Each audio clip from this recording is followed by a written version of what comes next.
ॐ श्रीपरमात्मने नमः। अथ अष्टमोऽध्यायः। अक्षरब्रह्मयोगः। अर्जुन उवाच किं तद्ब्रह्म किमध्यात्मं किं कर्म पुरुषोत्तम अधिभूतं च किं प्रोक्तम् अधिदैवं किमुच्यते अधियज्ञः कथं कोत्र देहेऽस्मिन् मधुसूदन प्रयाणकाले च कथं ज्ञेयोऽसि नियतात्मभिः। श्रीभगवानुवाच अक्षरं ब्रह्म परमं स्वभावोऽध्यात्ममुच्यते भूतभावोद्भवकरः विसर्गः कर्म संज्ञितः अधिभूतं क्षरो भावः पुरुषश्चाधिदैवतम् अधियज्ञोऽहमेवात्र देहे देहभृताम्बर अन्तकाले च मामेव स्मरन्मुक्त्वा कलेवरं यः प्रयाति समद्भावं याति नास्त्यत्र संशयः। यं यं वापि स्मरन् भावं त्यजत्यन्ते कलेवरं तं तमेवैति कौन्तेय सदा सद्भावभावितः। तस्मात् सर्वेषु कालेषु मामनुस्मरयुध्य च मध्यर्पितमनो बुद्धिः मामे वैश्यस्य संशयम्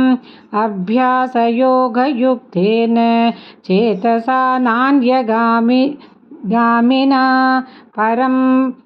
परमं पुरुषं दिव्यं याति पार्थनुचिन्तयन् कविं पुराणामनुशासितारम् अणोरणीयां समनुस्मरेद्यः सर्वस्य धातारमचिन्त्य रूपम् आदित्यवर्णं तमसः परस्तात् प्रयाणकाले मनसाचलेन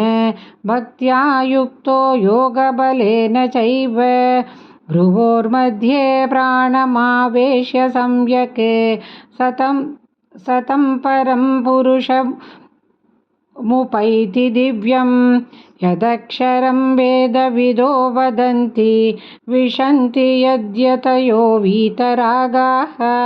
यदिच्छन्तो ब्रह्मचर्यं चरन्ति तत्ते पदं संग्रहेण प्रवक्ष्ये। सर्वद्वाराणि संयम्य मनोहृतिनिरुध्य च मूर्ध्या धायात्मनः प्राणाम् आस्थितो योगधारणाम् ओमित्येकाक्षरं ब्रह्म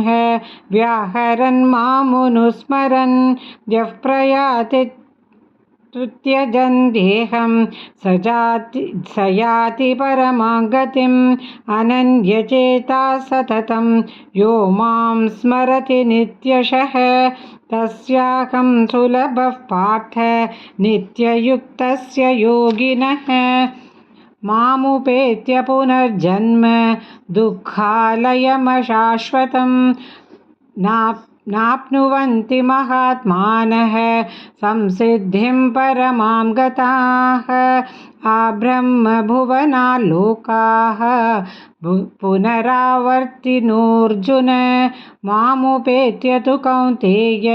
पुनर्जन्म न विद्यते सहस्रयुगपर्यन्तम् यद्ब्रह्मणो विदुः रात्रिं युगसहस्रान्तां ते होरात्रविदो जनाः अव्यक्ताद्व्यक्तयः सर्वाः प्रभवन्त्यः रागमे रात्र्यागमे प्रलीयन्ते तत्रैवाव्यक्तसंज्ञके भूतग्रामस्य एवायं भूत्वा प्रलीयते रात्र्यागमे वशः पार्थ प्रभवत्यः रागमे परस्तस्मात्तु भावोऽन्यो व्यक्तो व्यक्तात् सनातनः यस्य सर्वेषु भूतेषु नश्यत्सु न विनश्यति अव्यक्तोऽक्षर इत्युक्तः तमाहुः परमां गतिं यं प्राप्य न निवर्तन्ते तद्धाम परमं मम पुरुषः स परः पार्थ भक्त्या लभ्यस्त्वनन्यया यस्यान्तस्थानि भूतानि येन सर्वमिदं ततं यत्र काले त्वनावृत्तिम्